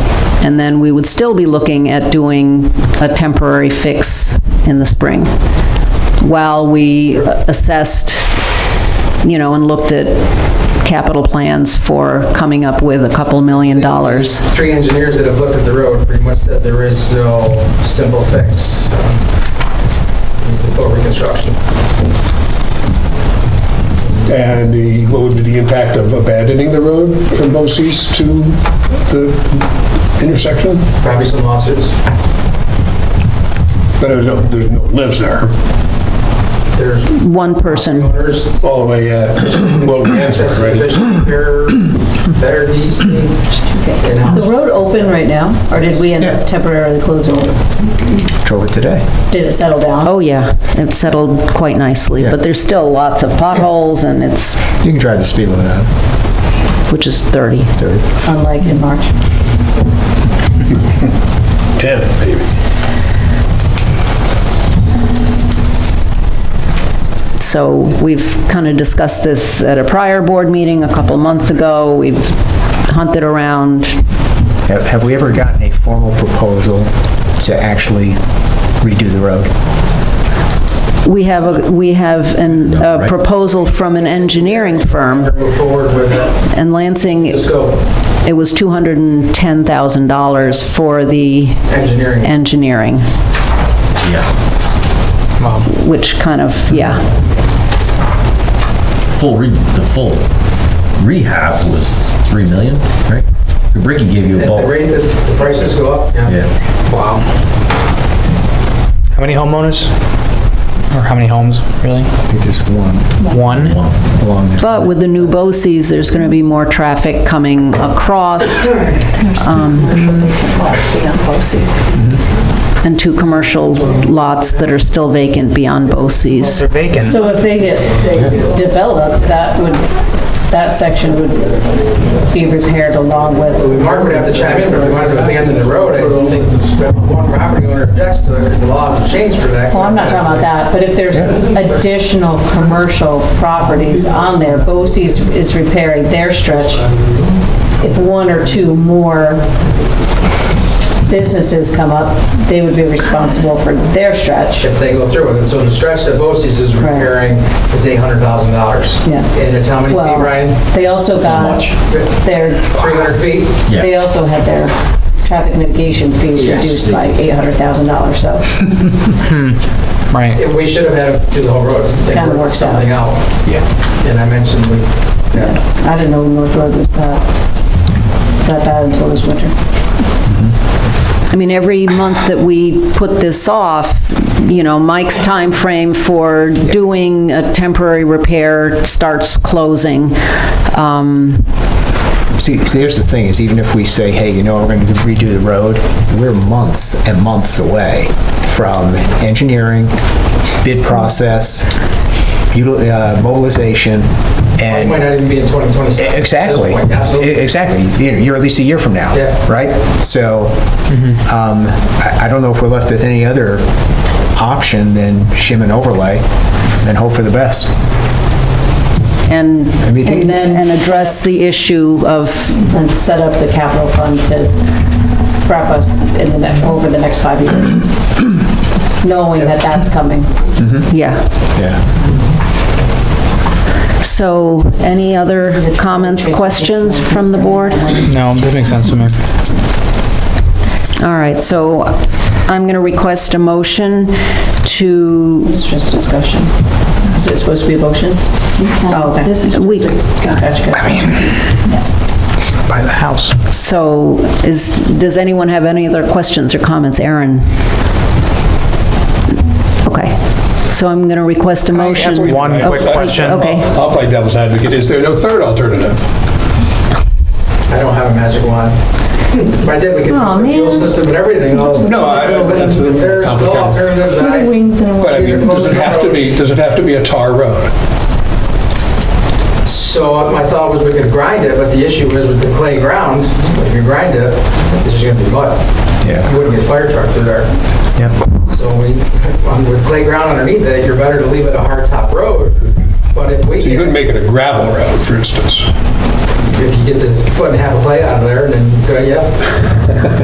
Which is still the site work that we need. You got a new road. It's gonna be more than To put a new 131 road grand. anyway. Yeah, if we were horse and buggy, absolutely, we'd probably be all right, but... Might be a little bumpy. He's coming in here, heavy trucking, It is a town road, it's our responsibility. We have to, right now, at this point, maintain it 24/7. Do we have to make a budget amendment to That is on the authorize the 131? Okay. It's in there, yeah. Okay. Just in case. So no formal action right now? Correct. Just guidance to go with that option? And then can we explore the opportunity for the capital? Oh, yeah, absolutely. As a matter of fact, It's our that is putting on aside the next couple of years in preparation for North Road. Yeah. And also trying to keep up with the repaving schedule that is falling further and further behind. So there's a bunch of road repaving issues that are just sort of growing year by year. Why don't we buy, semi-serious, all the property north of Bosse's? Probably cost less than $3 million. That's what I was thinking, buy the house. Turn it into permanent open space. Bam. There you go. Next.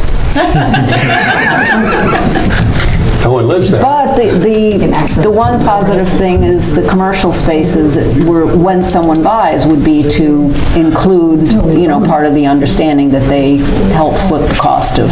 Yeah, they could always buy the property back from us. Right. And charge them enough to cover the, cost of the road. All right, so. Think about it. I like it. Buy the property. Right. All right, so we're going to leave any motions until Maria in your report. Right. Yes. Okay, all right. By the way, do you think it sounds crazy when, so I was leading the charge on the Target project, And we bought two people's, one was a residence, and we bought them. And, or else that, those thousands of jobs over the years and all that tax base wouldn't be there. So, might be our best alternative. No, I think that's not a bad idea. I mean, if the concern is really a lawsuit with the closure of the road and we eliminate the litigants, it's a problem. It's cheaper than $3 million. Add some into the town. Yeah.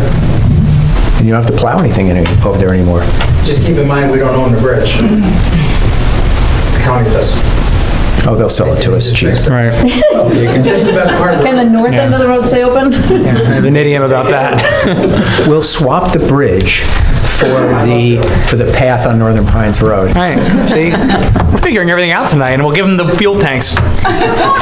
All right, the next item is another Oh my gosh. overlay project at Wilson Farms. They're having a lot of issues with repair. Mike, do you want to? I've had several conversations and emails from residents there. They're unhappy with the cracking, the blacktop peeling off the road. I've had it in the budget a few times, but fortunately we had to make cuts. Some of those roads we took over in 2017. They were in our old specs. I had nothing to do with them. There are issues in Nielsen Farm. We did core it. The binder wasn't where it should have been, nor was the top, but there is enough there. We could do a 2-inch overlay. If we address it soon, we can get away with a 2-inch overlay. If it gets pushed off a few more years and the top deteriorates more and we have some problems with moisture in the subbase, that would be tough to match rebinder and top and match them with the driveways that are there at existing grade. So I believe you met with some people over there and talked with the woman. You saw the condition of the cul-de-sac and the pavement. I can't pave it if I don't have the money. I mean, So it's up to the board. If you want to fund it, we'll pave it. Is that the worst neighborhood in town? So I will say that the condition of that development is subpar. And every time we plow it, we're peeling up blacktop and it's going in people's yards. So in the last couple of years, we've cleaned it up, we've repatched the road, but unfortunately, it's only so thin that we're patching, it's a Band-Aid. What's the cost? I think it was 150. I put a figure in for it. I mean, I'm a big fan of, avoiding deferred maintenance to the point of a massive preventable expense down the line. Do you think that works? That'll work. You're more confident that will work than North Road? Then I will support it. All right. Buy up all those houses, right? All right, so that is on Maria's. Maria, what was the cost for? 150. 150, okay. So that will be its own item. Yes. All right. The next item, again, we're kind of beating things over the head here. The Brick Church Cemetery with the tree removals. We use the county contract service, Sears, and they gave us an estimate that they would charge us no more than $35,000, and there's the 2 lots on the side. It would require access there and removal of trees, possibly from the back, and it turned out that they took out a lot more trees than they thought they initially had estimated for, and did a lot more work than $35,000, but honored their contract with us. There were 2 trees left, big old pines, probably 125 years old, at least 100 years old, in the cemetery that they couldn't touch because it would require the ground being frozen and them getting a crane in on frozen ground from the neighbor's lot. So they are still to be done, but some people have voiced unhappiness with taking any more trees out, though Mike and I, when we have been there several times, one of those big pine trees is leaning about like this, and white pines are notorious for having shallow root systems. So this is a discussion amongst the board members. Do we ask them to remove those 2 more trees? We're not paying anything more. And I know that, I'm not a fan. I think they have already excessively removed trees from that site, and I've been to the site, multiple times, and I'm just not a fan. You mentioned that tree might be 130 years old, hadn't fallen yet. I might give it another 130, before it goes. But yeah, so I'm tapped out on taking down healthy trees. I guess my concern is the one pine that's on an angle, because the angle is in towards, they're both within the cemetery grounds, right where gravestones are, and people are still going actively to that cemetery, even though there's been no burial since 2005 or 2007. People are still active in their backyards with trees living. Yep. I gotta leave them. I would like to make a plan that we could put some arborvitaes or something up along the fence eventually too. Put some plantings back in, because it's pretty. It's unsightly.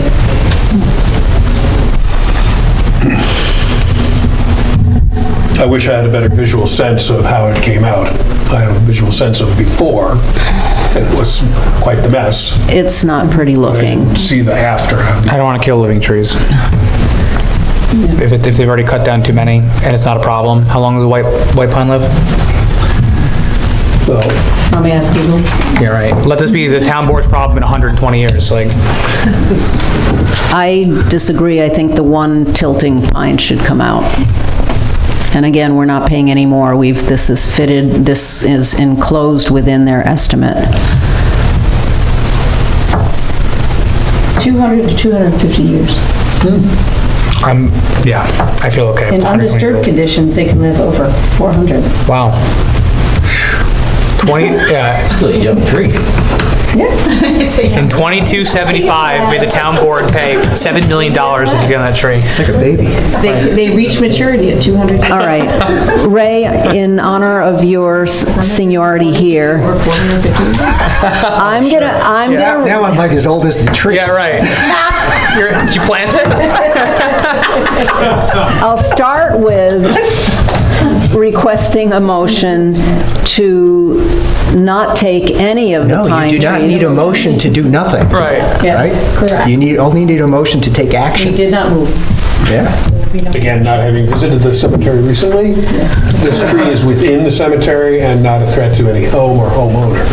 Correct. Okay. Right.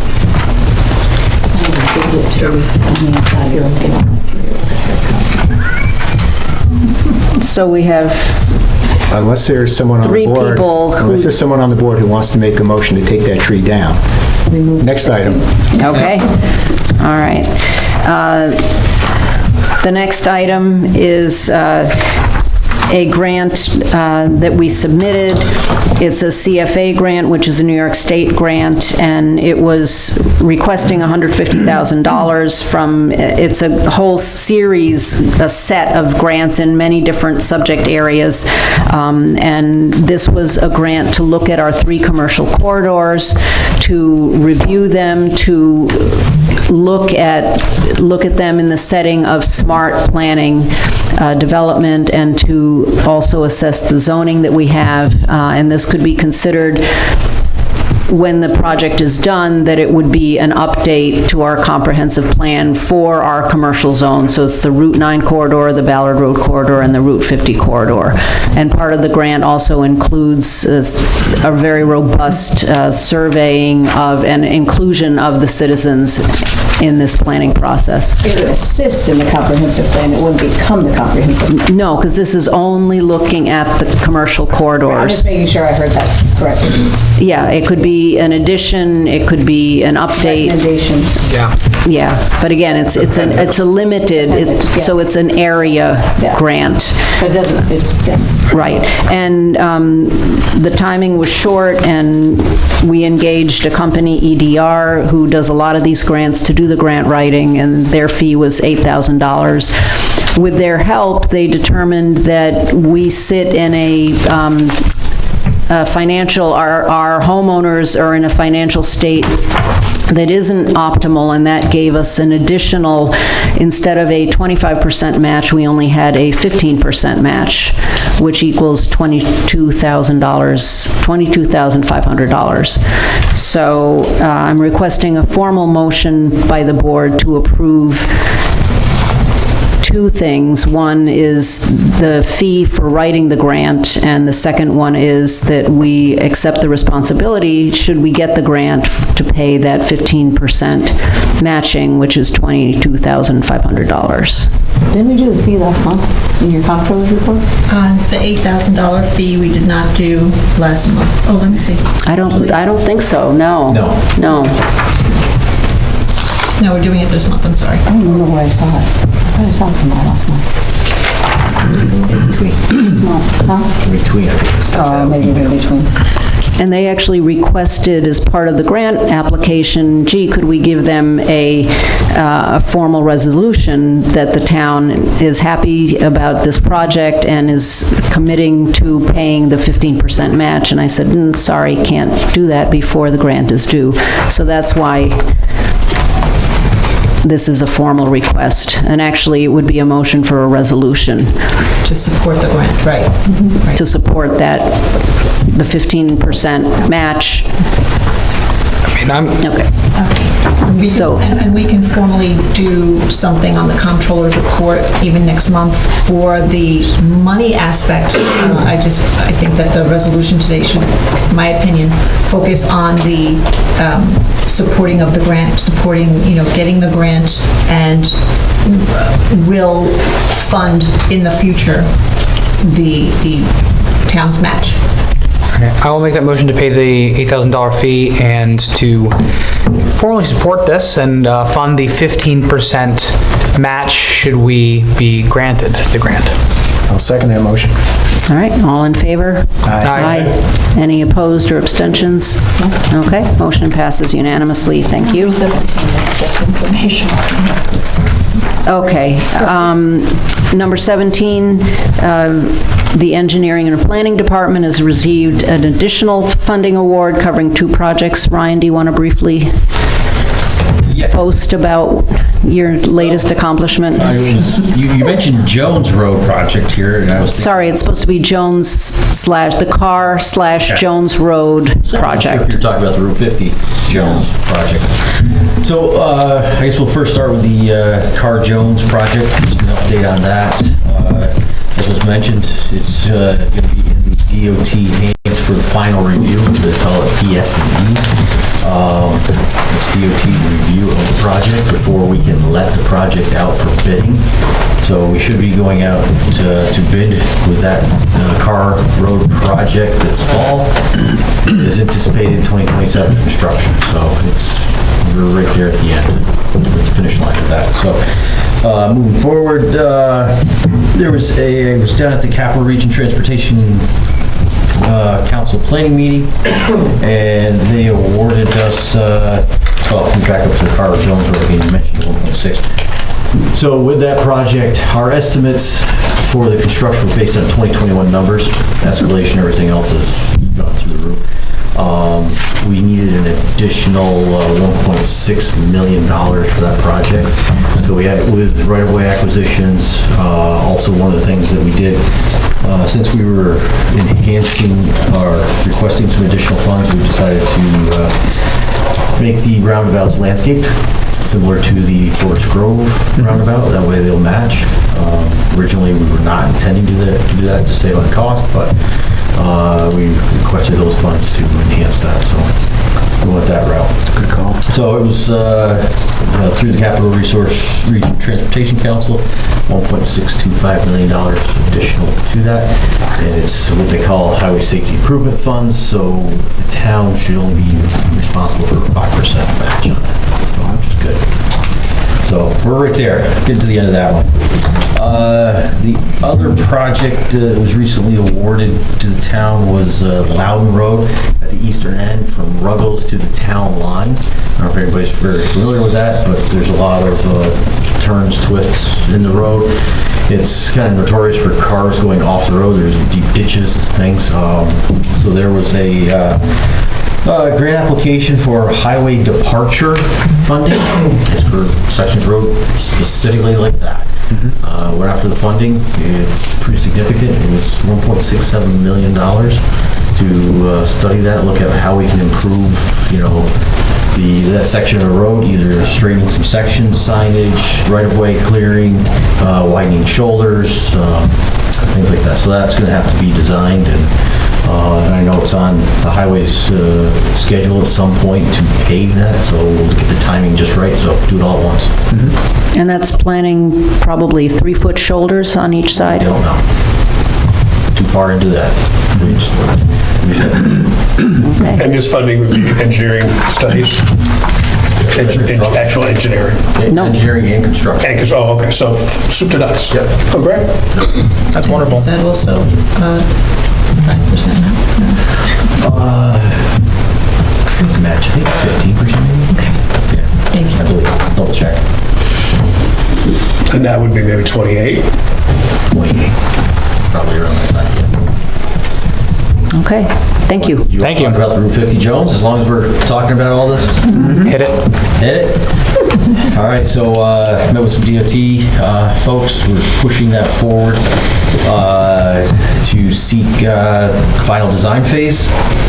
They got to do some archaeological studies, and we're going to be doing a public presentation at some point this fall. It'll be announced, probably do it at Gavin Park, just to go through the project, and it's a unique design. So, yeah, we're going to be one of the few, but it's been modeled. And that's the thing with these roundabout designs. These things are placed into computer modeling. They actually have little cars that go around and simulate how these cars function in the most feasible way. So it's not just eyeballing saying this will work. Yeah. So it's pretty interesting. They actually have a model with this that'll be presented too. So it's pretty good for public to see that. Great.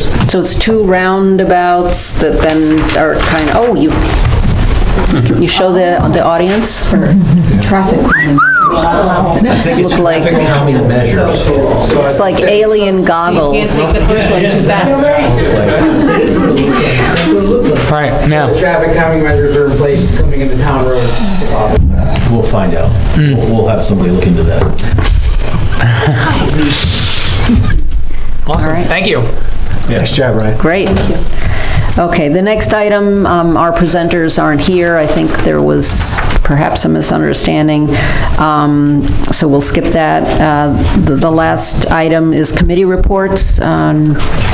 Councilwoman Culligan, do you want to start? You've got a lot. I do, I'll try to make it fast. It's become like a full-time job.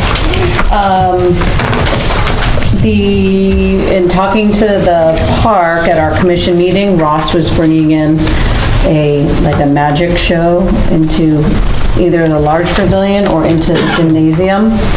And I said, well, why don't we do our trunk or treat at the same time? So we can use the parking lots, being the fire trucks and the big equipment, do the trunk or treat, and then the families can head in for the magic show. So that will be October 9th.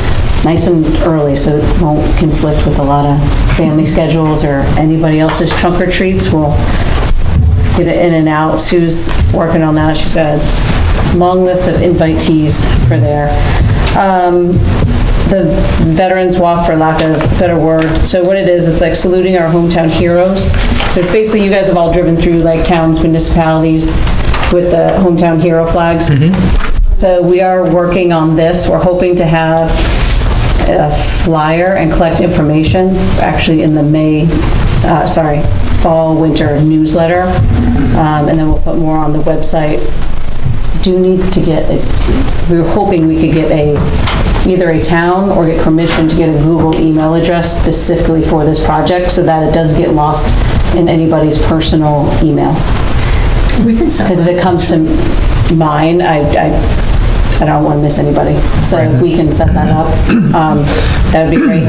Friends of Wilton will be, they're a 501c3, so they will collect the funds and distribute payments. So we don't have to worry about that with the town or bidding or anything like that. Wait, Friends of Wilton or Friends of Gavin Park? Friends of Gavin Park. Okay. So right now we're working, we're kind of in that design phase. Nancy got me in contact with National Grid. I have to go walk around and put the poll numbers down that we'd like to put them on on a free day. And then volunteers, the fire departments have offered to help, and the highway, I talked to Mike to help hang them up when we're ready, hopefully in the spring. So our vision is that when you're coming in Lewis Drive, that we'll have poles like this down the right-hand side, and then we'll use the existing light posts that are in Gavin Park. They can even go on the backstops. And the baseball, we're just trying to figure out how much interest we get for that project. There's a couple requirements: live or have lived in the town of Wilton at some point in their lives, and then proof of residency, like a driver's license or a tax utility bill, or we can look it up, probably in the assessor's office. They've served in one of the branches of the armed forces, the Army, Navy, Marines, Air Force, National Guard, Coast Guard, Merchant Marines. And then one of the criteria is currently be active duty, be an honorably discharged veteran, or they may have died in the line of duty. So we'll look for the DD 214 for people to submit. Then hopefully we can get families involved with photos and information to be able to finish it out. Do you have an idea for scale, how many of these you sort of have hoped to get? So if the War Memorial Exit 16 has 260 names, and it stops at the Korean War. So that doesn't go into the Gulf War in the 90s or anything after that. That information will be somewhat hard to get, although, I mean, some of us had family that served in World War II. I did. So we're hoping that families will get involved in finding their loved ones' information. And then the more recent ones, we hope that will be actively involved too. Your father, your grandfather, World War II. Oh, yeah. Or maybe even grandfather, World War I. Yep. And then would have maybe have that information, great-great-granddad served. So we're working, Patty Finch, Maria connected me with her. She had put the World War II display in Town Hall. She was like a wealth of, she was so fun to sit down and talk to, and gave us a whole bunch of ideas on how to collect more information on veterans. And if we can fundraise, so we can gather the information, but the families aren't still here, we could still help to create more flags down the road. Ryan and I met with the superintendent, the assistant superintendent, and head of facilities of the Saratoga schools to discuss the Gavin Park master plan. And one of our conversations was if they would allow us in that back section of the park to put poles in along the whole walking path too. So that's part of our meeting in September with their committee. That will be discussed. And then I'll go down to the Gavin Park master plan. Oh, can I ask you one question? Yeah. So you're collecting information from family members, so what are your thoughts of presenting that information so the public can access, like a placard down by eye level or a QR code that people would?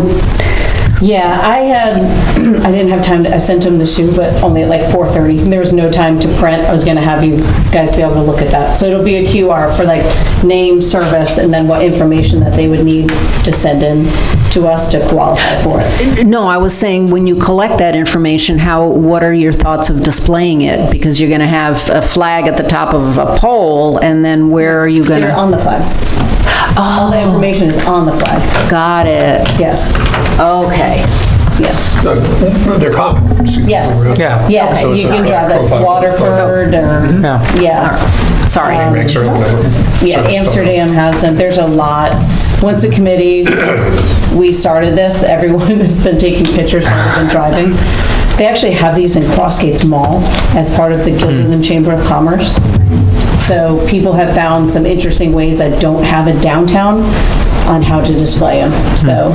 And the material is cloth? Vinyl. Flag? So vinyl flag. Yeah, so we'll guarantee, they guarantee like 2 to 3 years, and what I think we had kind of talked about was maybe April to November, we would take them down in the winter months, and then put them back up for longevity. Great. You could actually talk to them all about he's thinking about putting like gallery along some of the walls, and maybe that those could be displayed there. Sorry, they're lamp posts. But we want to try to keep it in the Gavin Park, Jones Road corridor from the railroad to the elementary school, if we could use those utility poles. Yeah. Just because it's well past, it's passed and it's a town road, and we don't really have to worry with the... High visibility. Yeah. Are you doing deceased veterans? Yes. Just not died in the line of duty? Oh, to see all of it, yeah. Okay. Yeah. All right. Yes. Okay. Yep. And then back with that master plan, parking was the #1 issue. We brought in a lot of different baseball, soccer, softball, everybody, and parking was like #1 issue, especially if we know we lose that Vinsec field for overflow parking.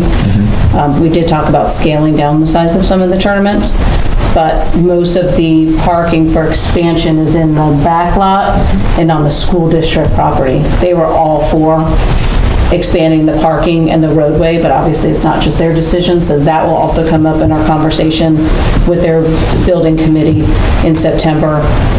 We'll get an idea from that meeting, and then that will go to the school board. So between the flags and the parking, hopefully by this fall, we'll know if we're moving forward on any of them, which will help us make more decisions over in the park with the direction of the master plan.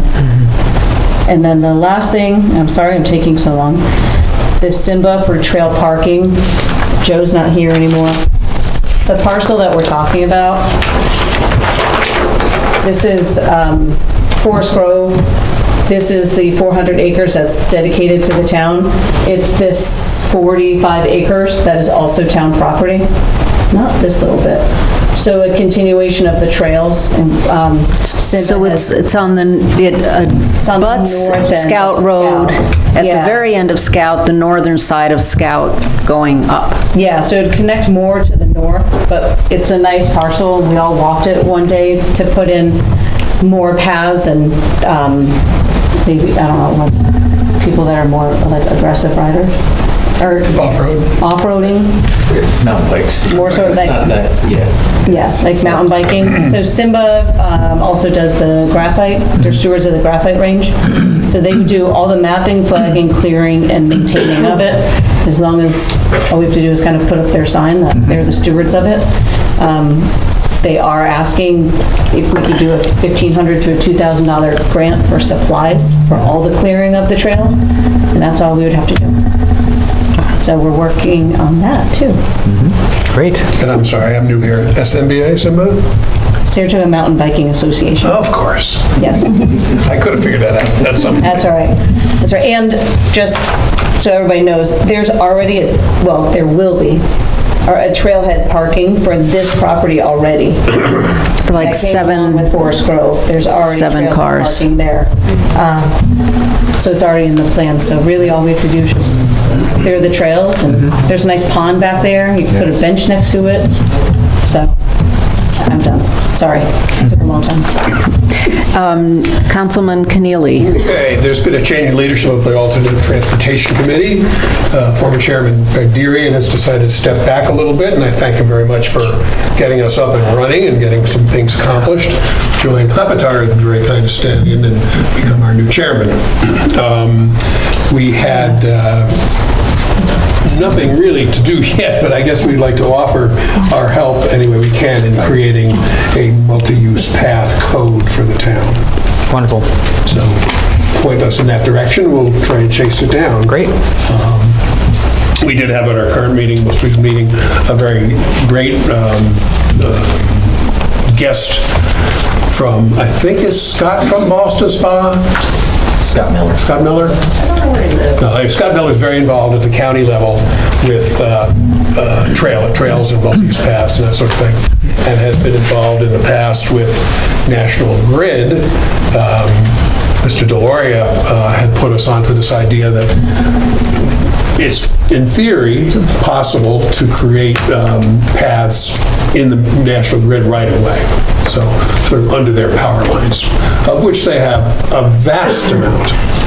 But Mr. Miller said that one good example is a project that has been 40 years and isn't done yet, because National Grid talks a good game. They want to pretend that they're really good actors, and they really would love you to do this, but they won't tell you what the rules are until you've spent a bunch of money to engineer a project, and you bring it to them and say, well, now do this, and they'll give you the goalpost lot. So anyway, very nice conversation with Mr. Miller, really, really well versed in this. Wilton is kind of strategically placed in the county aspirational mapping for trails to connect from sort of even Half Moon down Boston Spa Way up to Saratoga, up through us, up to Moreau State Park. And some of that could be in theory on National Grid right-of-ways, but getting it done is not an easy thing, but we're going to continue to look into it. It's a many-year process. Currently, the rules, as I understand it, and correct me if I'm wrong, folks, that National Grid would like you to completely engineer and completely fund a project, and then they'll look at it. So you can spend a bunch of money and throw it to them and say, nah, they're not going to do it. But there are a lot of ambitions and a lot of aspirational projects at the county level. And there's also an urge at the county level, both county board of supervisors, to keep making progress countywide. Mr. Miller said that one avenue of approach would be to get some political support at the county and perhaps more state level, and even up to the governor. If you get the governor's eye on this, then they would have the influence to say, National Grid, come and work with the towns, Play nice work with the sandbox. play nice with the county, play nice with the towns, and make more of these projects happen. So it's something we'll try and keep our eye on and see what we can make done. Emergency Service Committee, Mr. Colligan, who's here, brought us a very nice framework for creating a completely new nuisance alarm code. Sorry? Mr. Kruger? Mr. Kruger? Colligan. Coglin, not your husband. He's very talented. He did what? I'm like, Dean did what?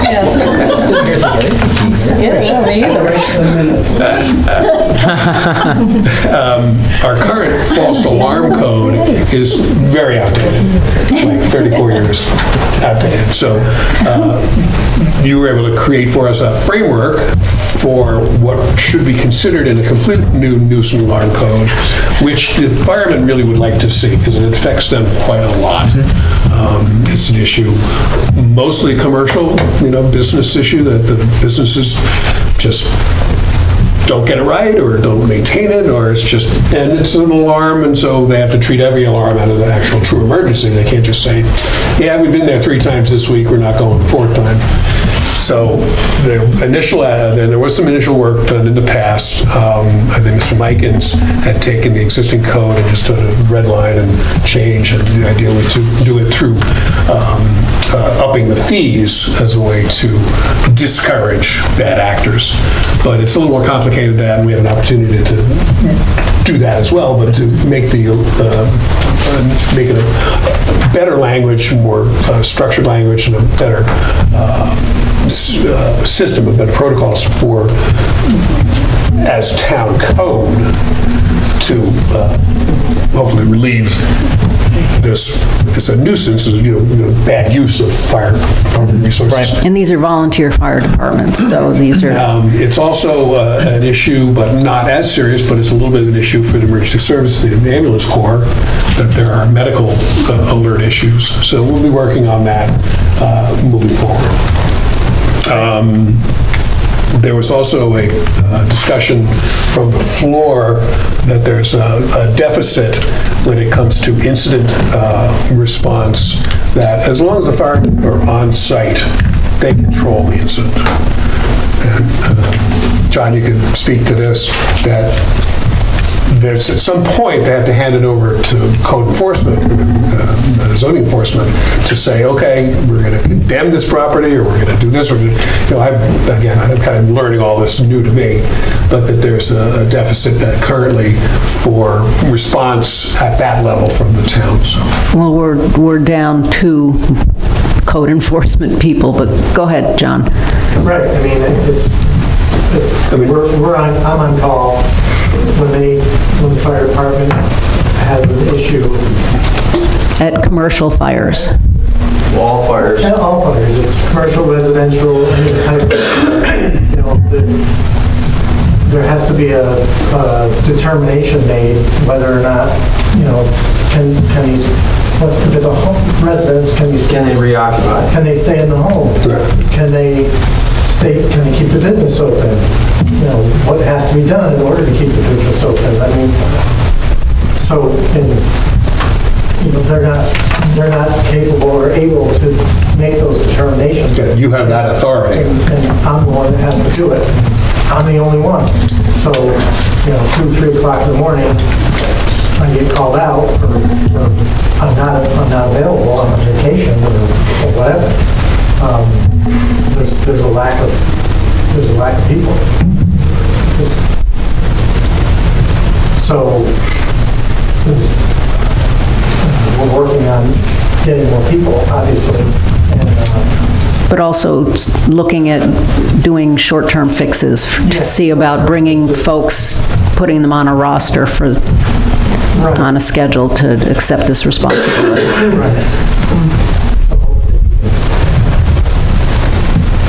alleviate the issue. Okay, thank you. That's it, thank you. Thank you, Joe.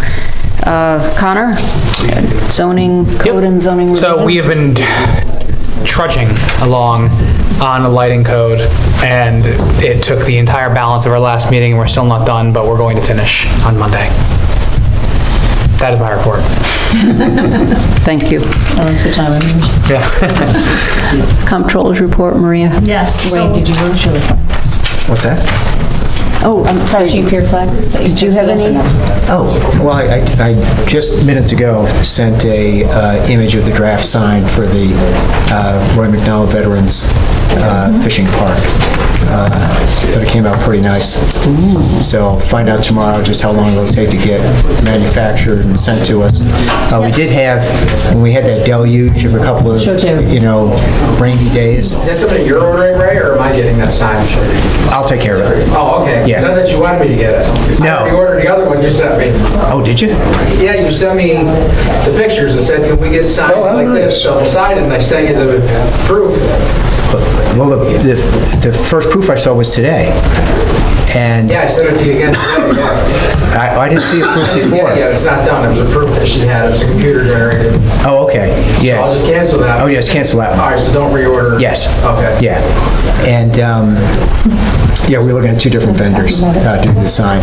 And so we did have some storm damage on the pathway because before the stone dust could really harden, it rained like Hades for a couple of days. 5 inches or something? Yeah. So next week, Mike and his guys are going to go back out and repair those spots, and we're going to clean up the site and, you know, get our sign planted in the ground, and hopefully we can have a ribbon cutting ceremony. The county did hydroseed that. Yeah, I saw that today. Yeah. Yeah. The police text where the bikes went through it. Yep. And they hydroseeded after the huge storm? Yeah, they just did it yesterday. Yeah, yesterday. Yeah. Yep. Thank you. Maria, you're up. It looks like a lot, but I'm going to try to get through it quickly.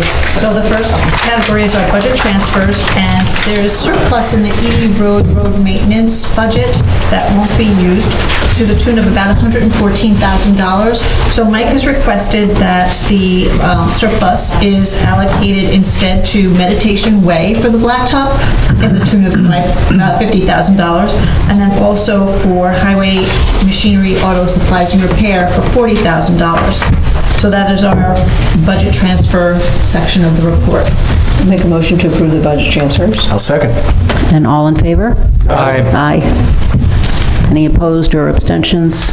Okay, passes unanimously. Thank you. The second category is our 2026 budget amendments, and I am leveraging interest and earnings surplus to take care of some additional expenditures that we need to address, which is, the first one is for the fall and winter newsletter that we're going to be putting out that was not budgeted for. Back in November, we budgeted for one newsletter, which already went out for the spring and summer edition. Now we're, funding the fall and winter edition for the same amount of money that we, used for the spring edition. So that's $11,000. The next one is for some additional expenditures we had for Park Fest. We're waiting to pay $2,900 worth of invoices. So we need some funding for that. And those should be the final invoices that we get for that event. And the third item for interest and earnings is the $8,000 EDR grant consultation fee for the professional services related to actually getting the grant.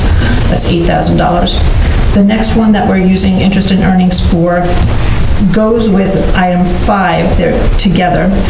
We are using interest and earnings to transfer to the highway fund $3,400 to pay for costs associated with replacing skid steer tracks that were damaged during a project.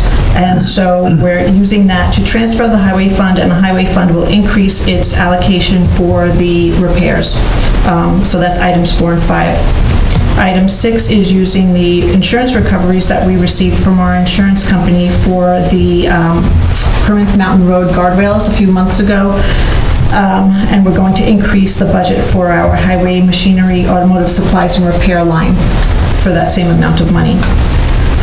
Items 7 and 8 we discussed a little bit earlier in terms of the concept of what we're doing, but now this is moving the actual monies. I am taking money from fund balance to fund the repairs to Olson Road, the Olson development, which I think is 3 roads, and the North Road. So as Mike and the board had noted, the cost for Olson was $150,000, and the North Road repair was $131,000, so I'm using fund balance for the sum of those two. So that's items 7 and 8. On the next side. Oh, Maria, what is item 7? Item 7 is appropriated fund balance. I'm moving. I see, sorry, that's the two together. Got it. Yes, thank you. Then on the next page, we have some interest and earnings that I am going to use to transfer to the Snook Kill Fishing Access project that we were just talking about. I have some invoices that need to be paid for that amount of money, but my question is, we're talking about signage. I don't know if there are additional expenses that I need to be including, and I would rather do it right now than wait for another month. So I don't know if that sign that we ordered is going to cost money, and how much? I haven't gotten a quote yet. I asked for one today. Okay. But I haven't gotten a quote on it yet. Excellent. All right. So that money stands at $2,703.19 that we will transfer over from the general fund to that capital projects fund to pay the invoices that we currently know about. The next 6 items I'm going to group together in groups of 2. So, speeding along, yes. So 11 and 12, the same concept as before, where we're using fund balance to fund a transfer to a capital projects fund. The first one is for the Car Road Improvement Fund, and that's for invoices that we have for professional fees. And then they get reimbursed. So these are transfers, so we're not going to reimburse. If it was a due to, due from, we would reimburse, but this is a transfer, so it's permanently leaving the general fund to go into the capital projects fund. So the reimbursement will happen when we apply to the federal government, and then that money will be transferred back, eventually to the general fund. It just takes a really long time.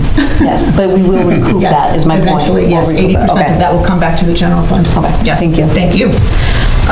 Items 13 and 14, doing the same concept, leveraging fund balance to fund a transfer to the capital projects fund. This time it's for the Route 50 Improvement Fund for invoices for professional fees that we have to pay.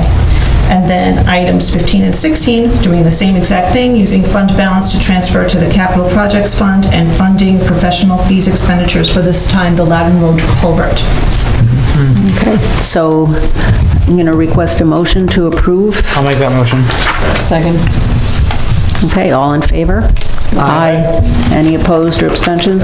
Just one abstention on budget amendment number 8. the funding for the Olson Farm subdivision. Both my son and daughter live in that subdivision. Although there's no material interest to me in this, I'd like to avoid any appearance of impropriety. Thank you. All right, so should we do voting on everything except for the let's vote first on the interfund transfers for the Olson Farm road maintenance, where Ray can do his thing, and then we'll vote separately on all the other amendments. Mark is shaking his head. Yes, okay. I'll make a motion to approve budget amendments 1 through 7. And then I will make another motion to approve. One motion at a time. Oh, yeah, okay. 1 second. Can she make a motion for 1 through 7 and 9 through 16? I think it would be That's what 1 through we do. 6. Okay. 1 through 6 and 9 through 16.